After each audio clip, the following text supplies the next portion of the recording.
This episode of the Ask the Masters podcast is being brought to you by Pentair. Welcome to this week's episode of the Ask the Masters podcast. My name is Dave from Fluid Dynamics Pool and Spa, and this week I sit down with Tom from Pentair. Tom has been in the industry forever. Any of you that have met Tom realize that he is one of the smartest men in the industry. We talk about the history of automation, a really fascinating discussion about where automation came from, the different manufacturers involved in it, how the automation systems have developed, and where automation is going in the future. Stay tuned to this really interesting episode. Hello and welcome to the Ask the Masters podcast. This podcast is dedicated to discussions about the design and construction of water shapes. The hosts of the show are all certified SWD masters who represent the leading builders and designers within the water shaping industry today. All right, welcome to this week's episode of Ask the Masters. I have the pleasure of speaking with one of the smartest guys in the pool industry, if you ask me. So I've got Tom Schoendienst from Pentair here today. We're going to talk about automation. So tell us a little bit about you, Tom, and introduce yourself and kind of how you got into the industry. And you know, I know you were 3 when you started. Yeah, I'm an old guy now. Hello, everyone. My name's Tom Schoendienst with Pentair, San Diego. Address is United Airlines. Do a lot of travel.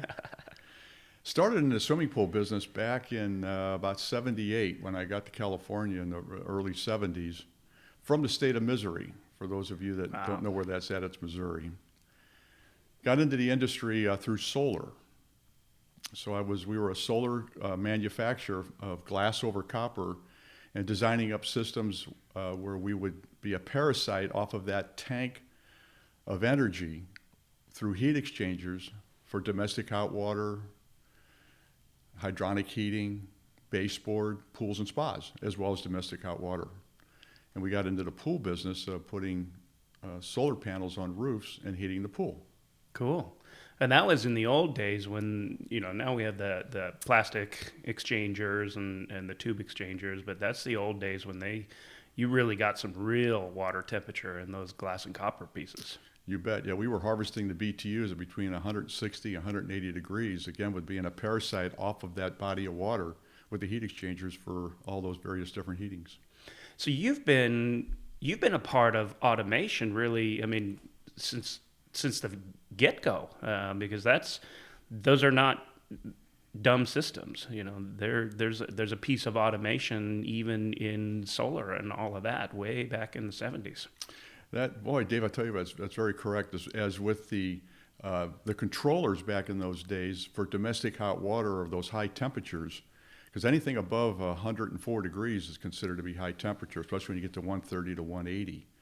And in harvesting those BTUs with a differential controller, I was very instrumental in the process of many times helping design those systems so that they work efficiently and how to make sure you make it dance between tank to tank in order to recover and harvest those BTUs.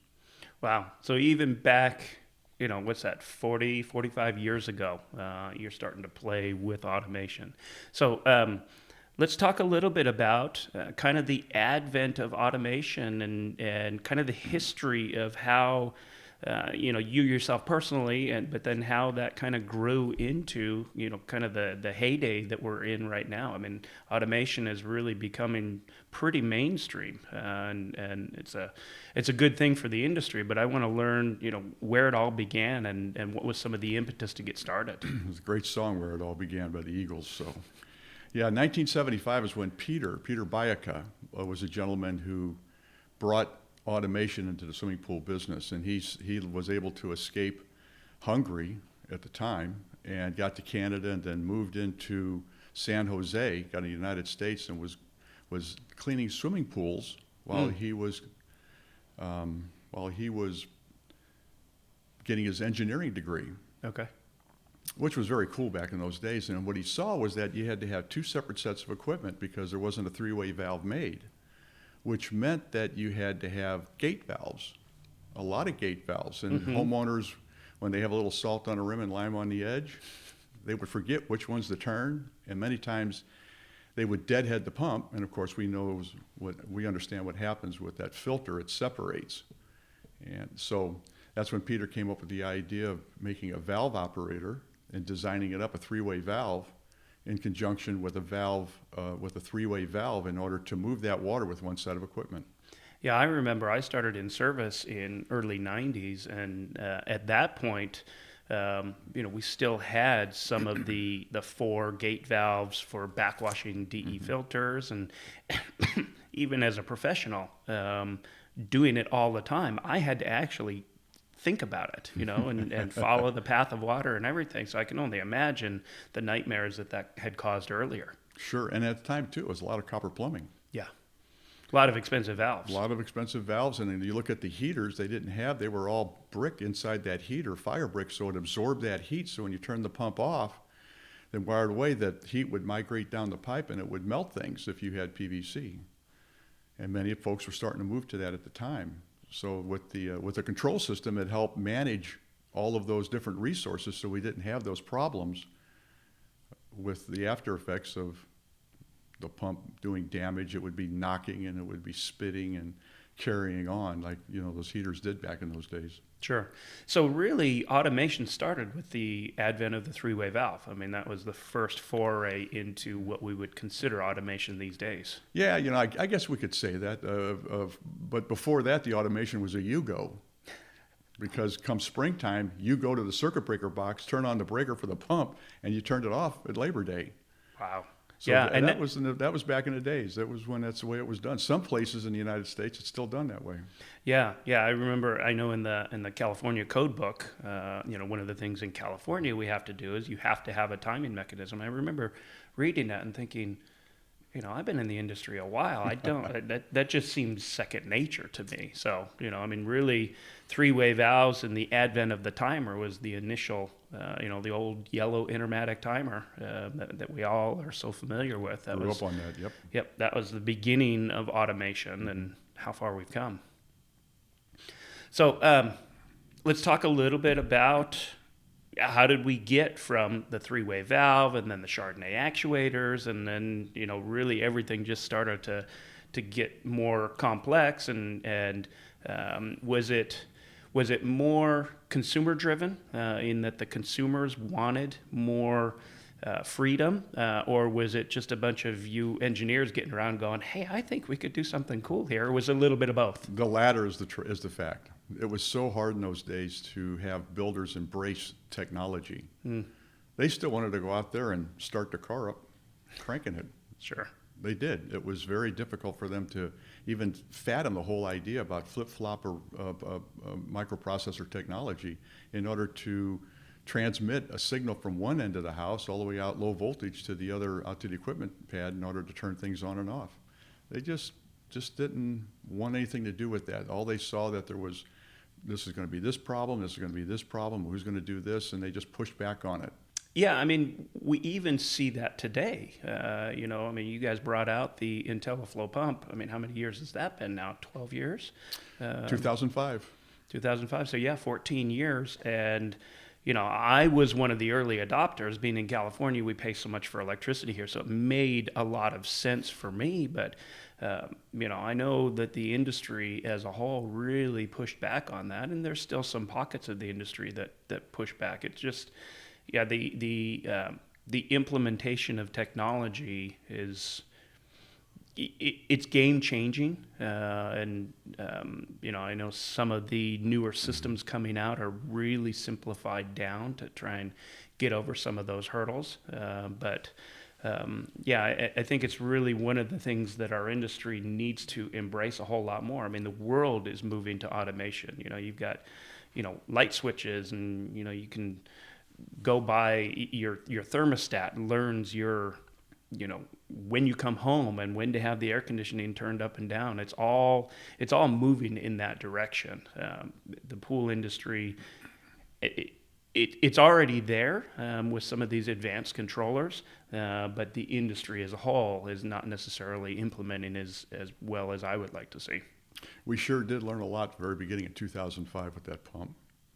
And especially because we had brought out 2 pumps, the 4x160, and then we had the variable flow pump. And every pool is based on flow.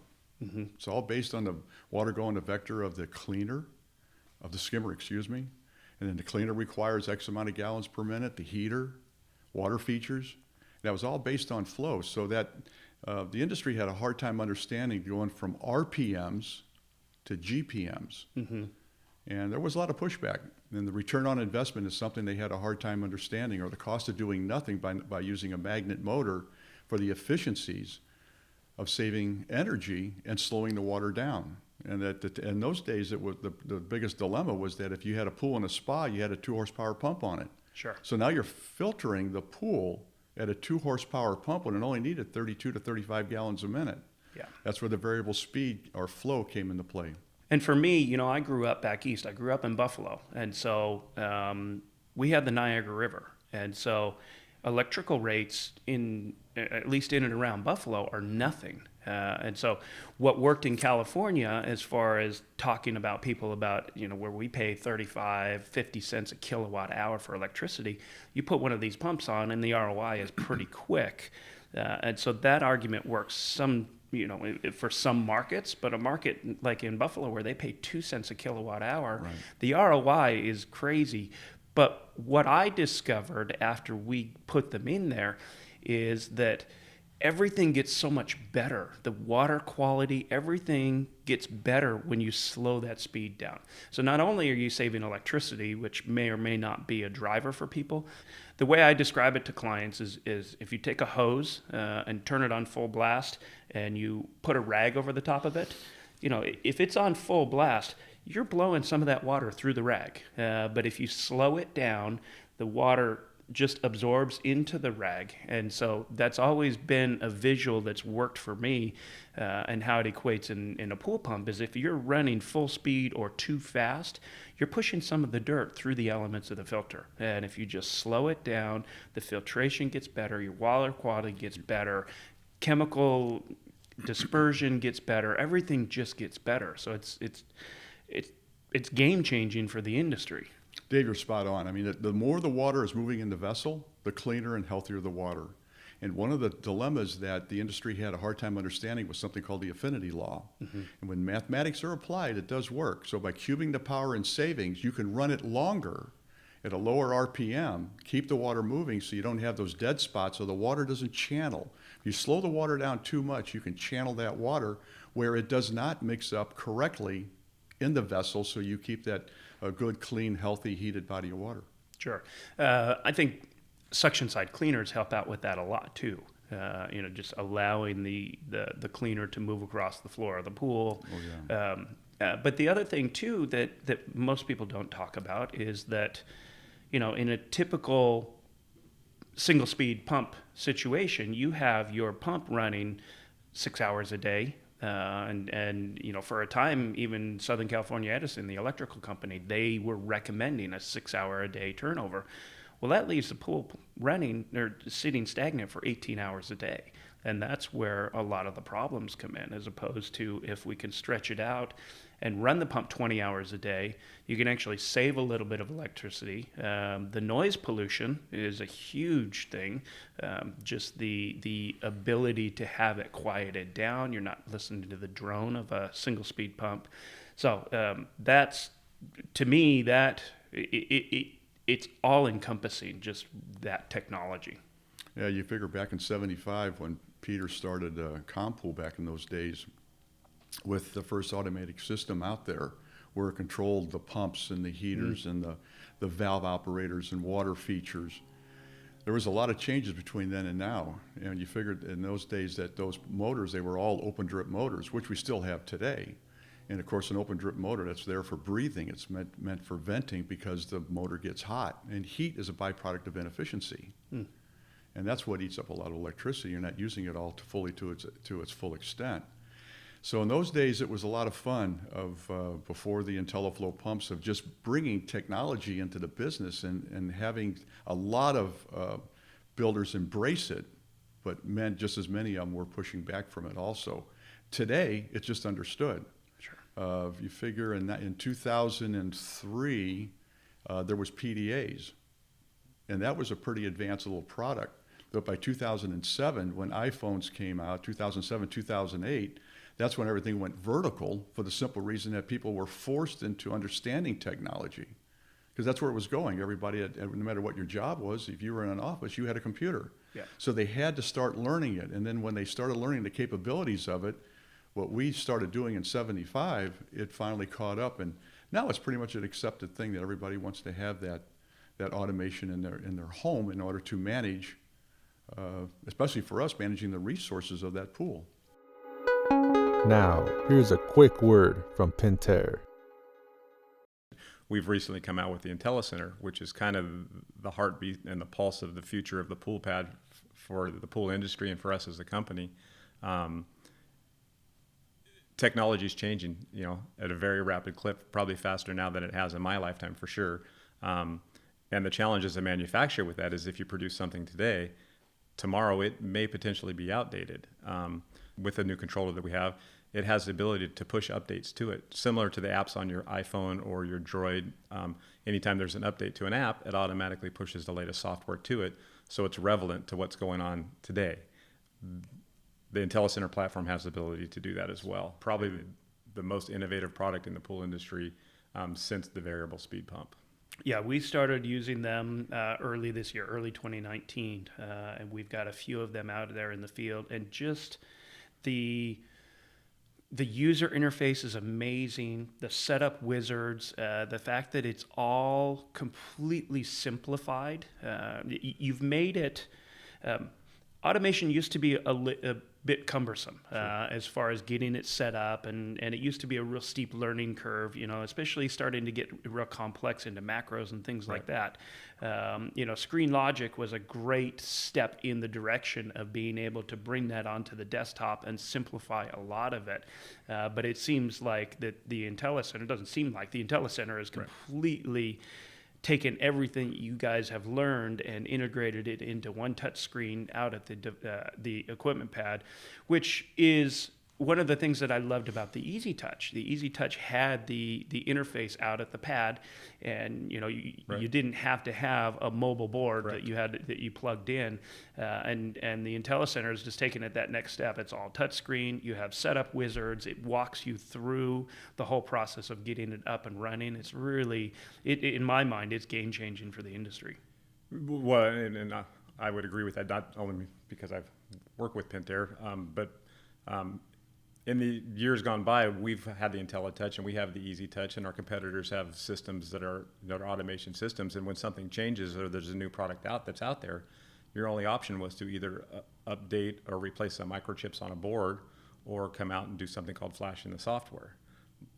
Those days are gone with the Intellisense because of the automatic push update. So it's an exciting time in the pool industry.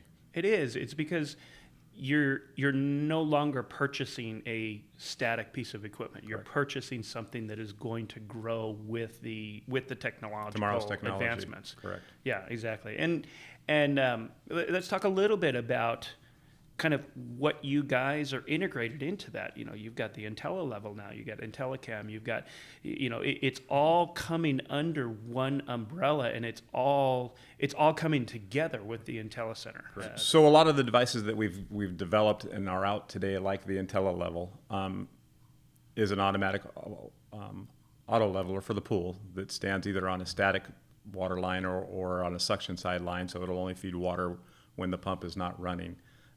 That integrates with the Intellisense. There's some technology built into that. When you're programming the system, if it feeds more water than what is considered normal by the system, a little bit of AI built into it, it will send a signal and say, hey, we're moving more water into this pool on a daily basis than we were 2 weeks ago. Wow. Do you have a leak over at the equipment pad? Is water gushing on the side of your house? Is water running down the hill? So not only is it a water leveler, but it's got some built-in safety features to it to make you as aware as you want to be as to what's going on with the swimming pool.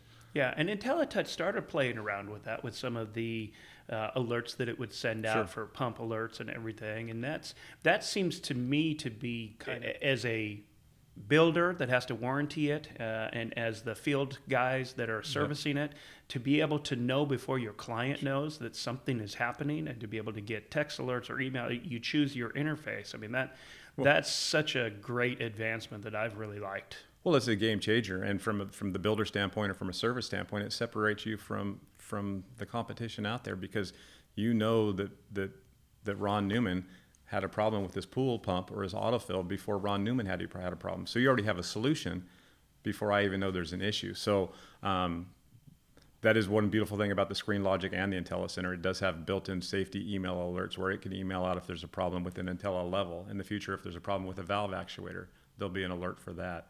There's alerts for the chemical, our Intellichem, our residential chemical controller. So there's a lot of great safety nets built into the system that's only going to continue to grow on that platform. Let's go back to those early comp pool systems and kind of some of the rudimentary things. How did that grow into now I can, have an app and tell it I want the, red, white, and blue in the pool lights. Sure. That's a big stretch. So walk me through that kind of the maturing of it. Sure, yeah. I work with a lot of very smart folks, so I'm pretty fortunate to work with some very talented people. And Kevin Murphy is one of those guys, and he's still with us today. Kevin and I are still the original from Compool. And Kevin was always a very forward-thinking guy when it came to technology, and he understood it. He understood every facet of it and all of the capabilities that it could do and what we could do with it in the swimming pool business. So as we moved forward by, it was late 90s, we were already interfacing with computers in those days, and that was pretty cool stuff. We had simulators that were on the screen that you couldn't touch it; you'd have to hit it with a mouse, but they worked very well. So things started developing from that, waiting for technology out of Silicon Valley because that's where we were at, and we were right on the heart with all of the companies of today that were starting out then, and they thought we were pretty smart folks back in those days. It was very interesting in having conversations with some of the notables that were in that area at the time. It was very cool, and not only did we learn from them, but they also learned a lot from us at the same time. So it grew right into the computers with smart home technology by the late 90s, and that was the Crestrons and Fast and the Control, and now Control 4 wasn't there yet. But however, all those smart homes, they were just starting on the horizon of being developed, and a lot of them, for instance, on Lutron, they were just a lot of low voltage wiring going throughout, structured wiring throughout the house. They were one of the first companies to bring that into the business. So we pushed hard for it, and we always found a little niche, some folks that wanted to embrace that. And of course, there were homeowners at the time that really liked this new technology, and they were asking for it. So it really helped at the time for us to move forward to what we're at today. So some of the big players early on, obviously, I believe Ortega was the first three-way valve, correct? Yeah, Bob Ortega and Peter collaborated because Peter had the idea after he was cleaning swimming pools that we need to condense from two sets of equipment down to one and make sure the spa's tied into the pool. And after doing that, and he had an idea on the valve, and Bob had some money to be able to make that valve because we needed it in brass too at the time, especially as a solar, because we had a solar differential controller in our first system called the M1. And that solar differential controller was harvesting the BTUs, but we were using glass over copper until the plastic panels when Fabco was one of the big first companies that came out doing that. So it was an interesting ride back in those days with Bob, and Bob had an idea, and then Peter made the first valve operator, and then we kept advancing on the three-way valve on the Ortega, and we came out with our own valve. That was the Y valve, and that was the best flowing valve, still is today, but we don't make it because everybody said it's too hard to plumb because it was in a Y configuration. So how did automation evolve to where it's at today? Compool being the first company out there, and then Jandy came into play, and we had an idea with Jandy on the three-way valve. We took the center barrel on the Ortega and we moved it up to the side. And Jandy had money back in those days, they still do today, and they went ahead and developed that three-way valve. And then we put the actuator on it, and then of course we used theirs on our system till we had our Y valve. Then, of course, we helped them develop their JI, the first system, because we were collaborating with each other. And I think at the time, they thought that they were going to purchase each other and merge. And it didn't happen, which is fine. It didn't happen, and they're a good competitor. They're a good company, there's no doubt. And so then Goldline came out. Goldline was a differential manufacturer for solar controllers, and they had, that was in an early day was called Independent Energy, Oh, wow. is what Goldline happened to be. And I forget the gentleman's name. Sorry, he went ahead and bought all the other investors out. And so then he stayed with Goldline, which was the product name, as opposed to Independent Energy. Independent Energy had some other controls too, and he took that and ran with it, and then eventually sold that to Hayward. Yeah, and Goldline really, they were a solar company primarily, weren't they, at the beginning? Because I remember way back when I was cleaning pools, the Goldline temp sensors were always the best on the market. There was every manufacturer kind of had some challenges with it, but theirs was always kind of the standard because they had come out of solar, and then they came out with their salt system, and then Hayward kind of joined the automation game, probably late 90s, it seems like. But by that point, you guys had really kind of established what the parameters for automation were, being able to turn the spa on and off remotely, being able to trigger the heater. Yeah, that was the start of the future for everybody understanding what technology could do for them. To take away the inconsistencies of making mistakes where you could suck the spa dry because you didn't turn the valve operator the right way.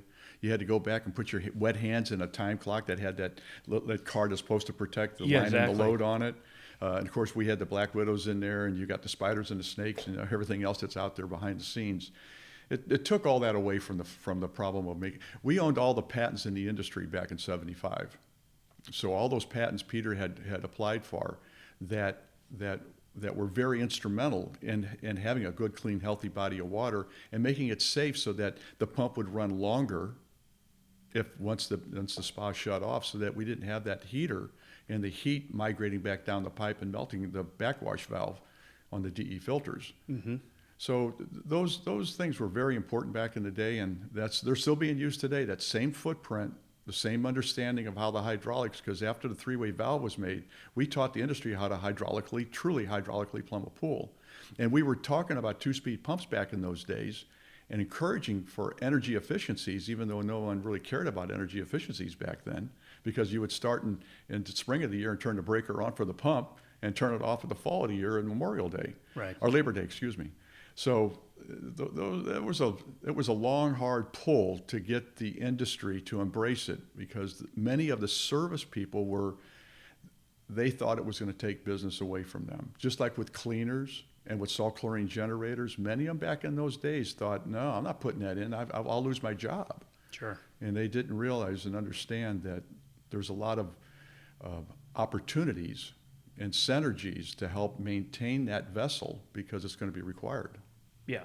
And it makes sense for just the way everything is going. I mean, I can order my Starbucks from my phone and I can walk in and pick it up. I mean, everything has become so simplified these days.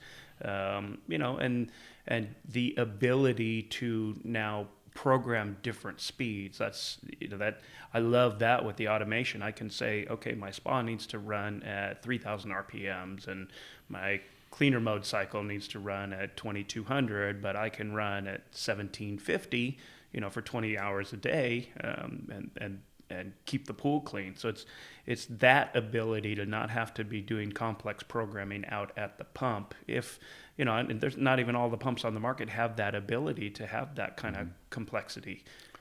Yeah, I tell you, Dave, you bring up a good point. When you look back on the way that we started out with flip-flop driver technology, and from 1975 to around late 90s, there was a span there that not very much movement in the technology industry.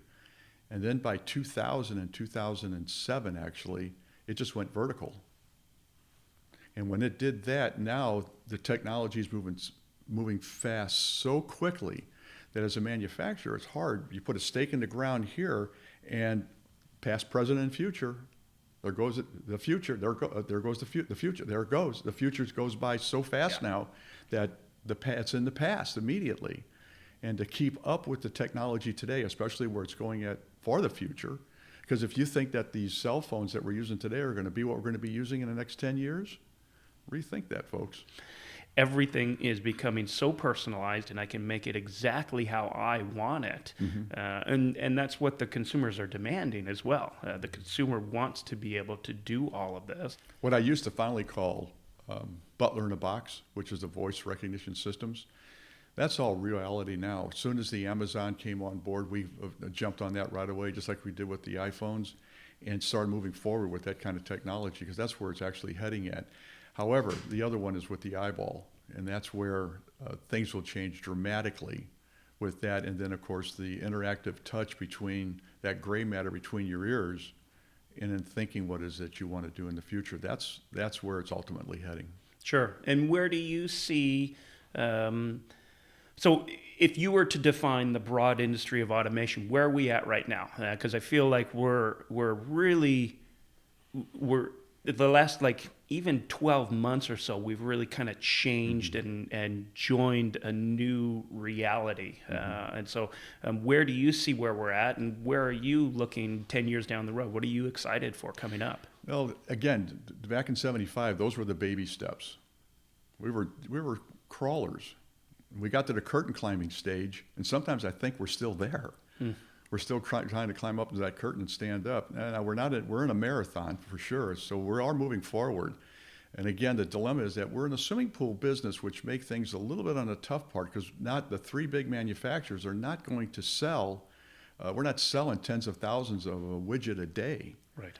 Because it's the pool business. It's not some of these other industries that are out there. And that makes it a little tougher with the resources and et cetera. So, but as the technology moves forward, and what comes out of NASA and other developments between Microsoft and Apple and all of the other companies out there that are developing new ways of looking at things for tomorrow, especially Facebook and Amazon, and what they're doing in order to make sure that their customers are satisfied, because we are in an instant gratification world. It's always been that way, but today it's even at a higher degree. Well, today the capability didn't exist, but now you can call Amazon, and you don't have to drive down to Target to pick something up. You can call Amazon, and in 2 hours they'll have it to your door. Right. So as technology decreases in price, and that's the key, that it's got to decrease quite a bit, then we can put sensors on everything that we do that will tell us when something happens before it happens. Because we can measure that particular widget, whatever that component is, and understand that, you know what, we're seeing some inconsistencies here, and analytics tell us that what's coming down is that this thing's going to fail. So as we manage the resources in the backyard in the future, that's where it's going. But it's all about pricing for us in this business. Yeah, and I think for the professionals out there that are worried about implementing it, it actually makes their job better and easier. It has gotten to the place where it is fairly complex, and you need to be able to drill down and understand the programming. But if you understand the capabilities, things like being able to email you or text you when your chemical parameters are off, and as a service professional, the last thing you want to do is walk into a green pool. Well, if the pool is telling you, hey, the chlorine bucket is empty and your ORP is dropping to this set point, you can send a service guy over there, refill it, reset it, and everything. Client's never going to know unless they see you walk in the backyard, but it creates a better client environment, and you look like a hero because all of their neighbors' pools turn green 2 or 3 times a year, and your pool never does. You're so right, Dave. When I'm always speaking about managing the resources, and that's what we're doing at Pentair, it is about the vessel itself and the integrity of the vessel, the water, the chemistry of the water. But at the same time, when we look at if we can see what's going on with that, because when you put 2 guys in a truck or 1 guy in a truck with traffic, he's got a certain amount of inventory that he's got stocked on that truck, and now he has to go out there every day or every week or once a week, whatever the case might be, and manage that backyard pool. Well, if we can see that there's something coming down the line with understanding the resources that's going on there, he can be proactive with it, as opposed to have to make another trip out there where it's cost to the homeowner. It's going to wear and tear on the equipment. There may be damage that the equipment may experience because it wasn't caught soon enough. So those things are all very important in the future, is where it's going. And that's a big part of managing the resources. Now, what about, everybody talks about artificial intelligence, AI, all of that, computer learning. Is that coming to the industry? Is that still, because the pool industry, like you said, we're a small industry, so we don't have the resources of an Apple who's, got 300 million devices in America. There's never going to be those kind of resources within the industry. So what are some of the things where you feel like we're going to be catching up still? And what are some of the things that are coming that you're real excited about? Sure. So artificial intelligence is that exactly. It's artificial. It's not an exact science. So how do you get an exact science out of artificial intelligence? Well, there's a couple of different ways. If we take, for instance, a relay is an electromechanical device. So we can measure what's going on across those contactors as far as the voltage going in and voltage going out. And we can measure how much heat may be displaced when the points come together. Now, there's no doubt that in the future, relays are going to be very antiquated. We need to go strictly to microprocessor technology on every appliance and talk to it digitally through the system. However, right now we still have relays. So on those relays, that if we can understand what that temperature is across it and anticipate when that relay is going to fail, because it was either undersized or maybe there's something happening with the motor side of it, the wiring is not sized correctly, all those things come into a factor that with the AI, we can look at that, measure that, and then be proactive in taking care of it.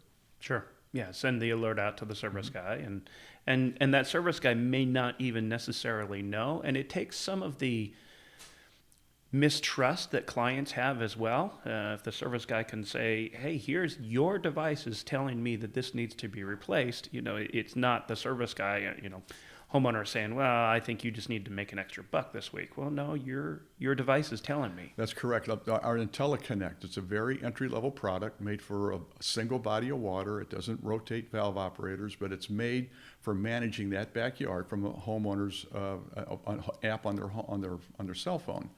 Android or Apple, it doesn't matter. So there is where we are capturing all that information today on those relays. We're seeing exactly what is on and how much energy is being consumed and where it's going. So as AI develops and we become better with AI, we can continue to write that in there into the system and be able to measure it. Sometimes the sensors are fairly expensive and that adds cost. But right now, just seeing the power go across from line to load, that tells us a lot. Well, to me, as I look to the future, it almost seems as if the individual devices are going to get more complex, and the automation is actually going to probably get less complex because it's going to be more just managing of the devices. And I think that will be, ultimately, that'll be a great thing because then the device itself knows what's going on. It's like everything right now is going to app-based systems. You're not having these real complex programs and hardware pieces and all of that. It's all going app-based, and that seems to be a direction that I feel like we'll be in 15 years or so. So, I finally say that I've been in this business for 38 years or whatever the time frame is. That means I've gotten 38 years older. Well, that means my clients are 38 years younger. So when you look at app-based stuff, there's a theory. And finally today, many of the icons, many of those things, that little symbols that you see, they're becoming standardized across the board, across all technologies. That's a big help for international because not everybody speaks the same language. So the icon will help them understand exactly what that is because everybody understands what the power icon looks like. Sure. So today, old guys like me that struggle with technology, it's not about me anymore. It's about 38 years ago or younger of those that understand this stuff. They just get it automatically, intuitively. The theory behind it is something that they get. And theory works only after it's been proven that it's no longer theory. I'm in the same boat with you. I mean, how many times do I have to go to my 18-year-old son and say, hey, can you program this on my phone for me? Because I can't figure out how to change it. And within 8 seconds, he's got it. It's just because that is his world, and it's been ever since he was born. And so, yeah, I believe that the clients that are coming into the market now, they're expecting this. Yeah, holograms are coming into play, there's no doubt. So having a device that you're going to have hanging on the wall, that's going to be passé here in the next number of years, whatever that time frame will be. And it's all about the cost of the technology and how soon that we can bring it into the business. Yeah, and just I think what we're really starting to see right now is, you know, the advent of Siri and you know, your Amazon Alexa and all of those devices that are always listening to you. Yeah, technology is a little bit creepy, but it's really nice to be able to sit in the kitchen and be cooking dinner and say, you know, hey, Alexa, add, you know, more oregano to the shopping list, you know, and then once a week, everything just shows up and they bill my account. You know, that kind of technology is becoming so mainstream and it's becoming expected, and the pool industry is starting to integrate some of that as well. You bet. You bet. So what other things, what things that you can talk about are you excited moving forward? What's some of the new frontiers that are not going to be here for a while, but where you're going? You mentioned hologram and... Well, the biggest frontier for me right now is getting both cheeks in a hammock. That's what I'm looking for. I want to go drown worms and tell lies. There you go. Yeah. But you got to leave your legacy still. That's not my legacy. I tell you, you know, swimming pool business is a great industry. Sure. And there's a lot of really good people out there, a lot of smart folks. And I've been very blessed having many of those in my life and meeting them and learning from them. But everything I've ever learned is in meetings, whether it's the trade show meetings or whether it's the service meetings. That's where I've learned everything that I've got, because I learned it from other folks that said, this is what we need. This is what my clients are asking for. So being a good listener sometimes is tough. But being a good listener is really important. Sure. And then asking all those questions as to what would you like to see? If it's Christmas and you could do anything, you want to design something and you could just snap your fingers and make it happen, what would that be? How would it look? How do you want it to operate? And that's where we're at for tomorrow. That's what we're coming to with the capabilities of where technology is heading at, that you'll be able to do that. The if it's this, if it's that, IFTTT, that is something to be able to write your own rule book of how you want that backyard to perform safely, efficiently. Those are extremely important. So the future is about how we manage the resources. And the resources are across the board, everything from when the pool service guy does a startup and he hands the keys to the homeowner and says, here's your vessel, and explains to them how it works, and have analytics built into the system so that we can look at it and operate it and very safely to make sure that the kids are having a good time. All of that is very doable. We have all that technology and it's growing. Now it's just a matter of how we manage it, from that to the water, to the actual structure of the vessel, and to how it's going to be serviced and taken care of. And what does the homeowner want? What does the end user actually want? Those things are paramount. I love getting into backyards and asking homeowners, why did you buy a pool from Dave? What was the deciding factor? I mean, the difference in price many times is they're all within shouting distance of each other. So why did you choose this particular contractor? Why did you choose Dave? What was it that you said that I'm comfortable with it? Is it the face-to-face? Is it because he has integrity and you believed what he said? Is it the reviews on the social media? So when you got there, you made that decision. Was the equipment a big part of that factor? Most of the time it's not. It's all about the person representing the vessel. And in our industry, we've got some really good people out there that live with integrity and want to build a good quality product. And that is paramount, because we're all consumers too. All of us are consumers. So when I have somebody come to my house, and I expect that person to know and give me answers honestly. Is it about money? Is it about the price? Yeah, many times it is. But it's more important that I am going to receive what it is that we agreed upon. I wrote a definition of integrity many, many years ago, and that is to be consistent in word and thought. And that's so true. Yeah. And action. And action. Well, to do what's right when nobody's looking, that's how you sleep at night. Yeah. You sleep really well when you do what's right when nobody's looking. When you know that you're doing things that you wouldn't do for yourself that way, why would you do it to a guy who's paying your salary? Yeah, and it's easy to cover some things up, some of the more intricate details within a pool environment. How much rebar goes in. Most clients don't know. They just see, wow, there's a lot of stuff there.